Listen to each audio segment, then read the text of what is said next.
लड़ाई तो मुख्य रूप से एनडीए वर्सेस ऑल है। और ये इंडिया नाम का जो बनाया गया है ना, इंडिया के नाम के साथ मजाक इन लोगों ने किया है। ये स्टैंड अप कॉमेडी की टीम है।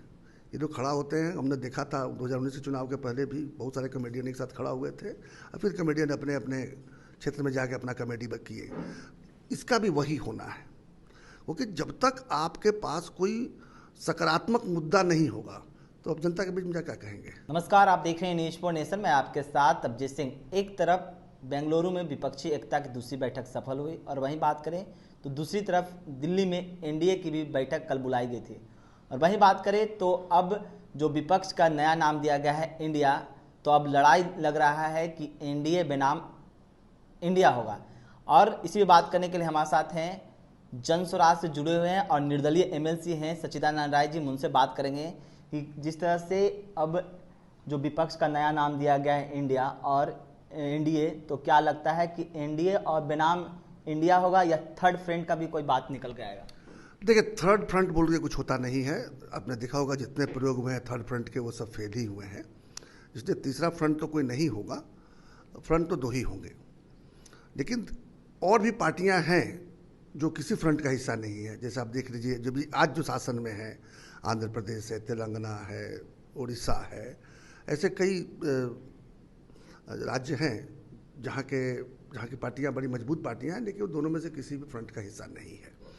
इसलिए उसको अगर तीसरा फ्रंट कहना चाहेंगे तो कह सकते हैं। फ्रंट नहीं, वो अलग अलग हैं और वो मजबूत भी हैं और उनके पास में सांसदों की संख्या भी अच्छी खासी है।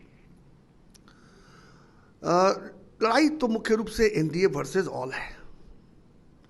और ये इंडिया नाम का जो बनाया गया है ना, इंडिया के नाम के साथ मजाक इन लोगों ने किया है। ये स्टैंड अप कॉमेडी की टीम है। ये जो खड़ा होते हैं, हमने देखा था 2019 के चुनाव के पहले भी बहुत सारे कॉमेडियन एक साथ खड़ा हुए थे और फिर कॉमेडियन अपने अपने क्षेत्र में जाके अपना कॉमेडी किए। इसका भी वही होना है, क्योंकि जब तक आपके पास कोई सकारात्मक मुद्दा नहीं होगा तो अब जनता के बीच में क्या कहेंगे। जनता के बीच में कहेंगे उनको सत्ता दे दो, उनको सत्ता दे दो, उनको सत्ता दे दो।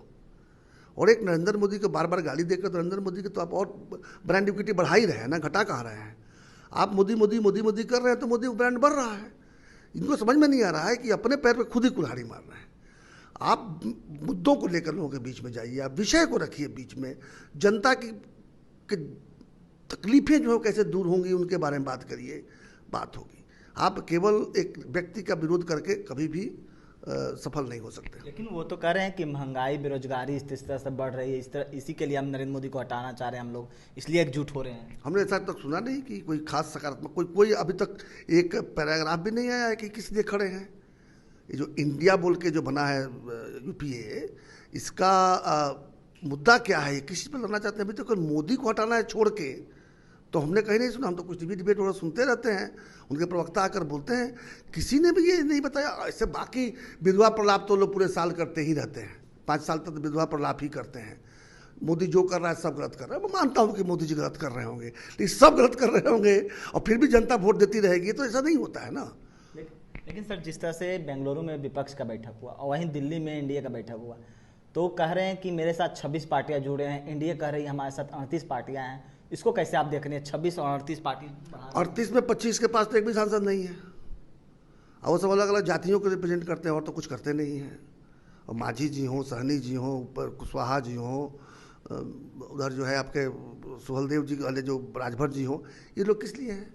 या सोनीलाल पटेल की जो बेटी है उनका है, या एक निषाद जी हैं, ये सब क्या हैं? ये सब एक जाति को बताते हैं कि उस जाति का वोट उनकी जेब में है, ऐसा है नहीं। और भाजपा देखती है कि इन जातियों के एक एक नेता को अगर अपने साथ रखते हैं तो कम से कम जातियों के बीच में सब एक विभेद होने से बचेगा, कुछ वोट मिलेगा। तो ये सब चलते रहता है। उन लोगों को आता है, एनडीए को, भाजपा को आता है चुनाव जीतना।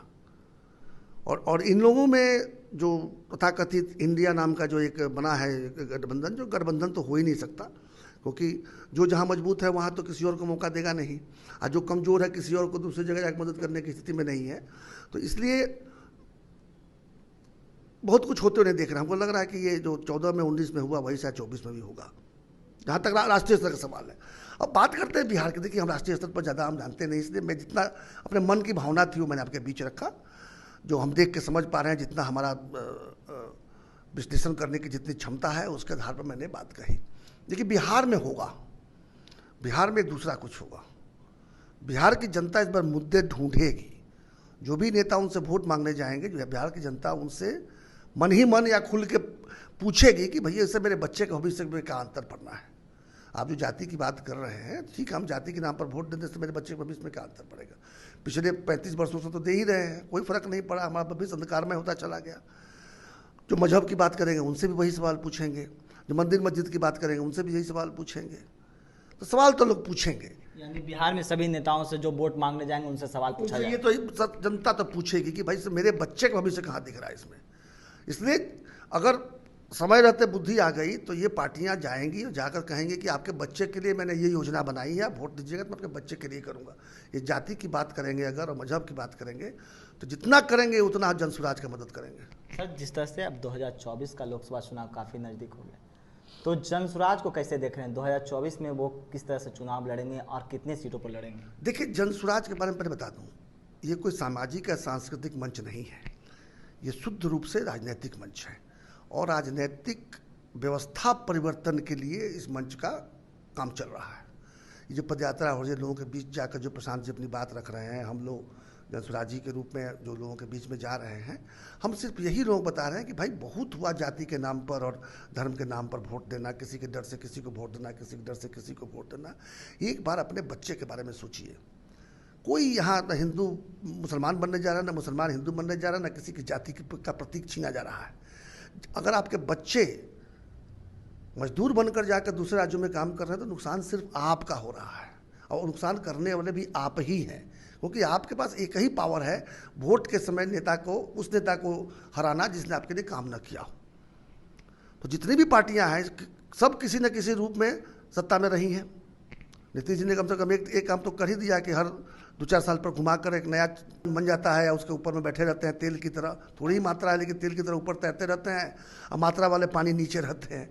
तो सबने घूम फिर कर यहाँ पर राज कर लिया है, वो चाहे कांग्रेस हो, चाहे भाजपा हो, चाहे बीजेपी, चाहे आपका जदयू हो और राजद हो, सबने यहाँ पर राज किया है।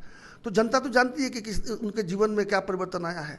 एक बार जरूर जनता एक विकल्प की खोज करेगी और जितना ही ये लोग जाकर पुराने तरीके से चुनाव लड़ेंगे उतना जनता इनसे विद्रोह करेगी। इसलिए हमारा प्रयास होगा कि हम अधिक से अधिक सीटों पर अच्छे लोगों को खड़ा करें। पहली बात तो अच्छे लोगों को ढूंढ कर निकालना आसान काम नहीं है, क्योंकि अधिकांश अच्छे लोग बिहार छोड़कर भाग गए हैं और जो यहाँ पर हैं वो हार मान लिए हैं। उनको लगता है कि बिहार का कुछ हो नहीं सकता। तो वैसे लोगों को विश्वास दिलाना है कि अरे भाई बिहार का हो सकता है, आप तो आगे तो आएँ। तो ऐसे अच्छे और सही लोगों को हम लोगों को खोज कर निकालना है, उन्हें खड़ा करना है। और जानते हैं प्रशांत जी का तो अनुभव ही रहा है चुनाव लड़ाने और जिताने का। प्रशांत जी के बारे में बाकी कहा जाए जो कुछ कह दे, कोई ये नहीं कहेगा कि प्रशांत किशोर को चुनाव लड़ने नहीं आता है। दुश्मन भी होगा तो कहेगा नहीं भाई, एक बात तो मानते हैं, वो जिसका हाथ पकड़ते हैं उसको जिता देते हैं। तो हम लोग जिसको खड़ा करेंगे उसको जिताने का प्रयास करेंगे और खेला होबे। सर, जिस तरह से ठीक है, तो अब जिस तरह से केंद्र का राजनीतिक छोड़िए, अब बिहार का आइए। 2024 का चुनाव है, इंडिया बनाम एनडीए हो रहा है, तो क्या लगता है जनसुराज डैमेज करेंगे इंडिया और एनडीए को? जो भी लड़ेगा जनसुराज से लड़ेगा। जहाँ जहाँ हम कैंडिडेट खड़ा करेंगे 40 तो नहीं कर सकते, क्योंकि उस तब तक पदयात्रा वहाँ तक नहीं पहुँच पा रही है। लगभग हम लोग 50% सीटों पर ही पदयात्रा पूरी कर पा रहे हैं। कुछ सीटों पर हम लोग 2 अक्टूबर के बाद गाड़ी से जाकर भी करेंगे, आकलन करेंगे। लेकिन ये जरूर है कि सबसे अधिक सीटों पर तो हमारे ही प्रत्याशी होंगे और जहाँ हमारे प्रत्याशी होंगे आप लिख कर रख लीजिए, जो भी लड़ेगा, एनडीए लड़े या इंडिया लड़े, लड़ेगा जनसुराज से।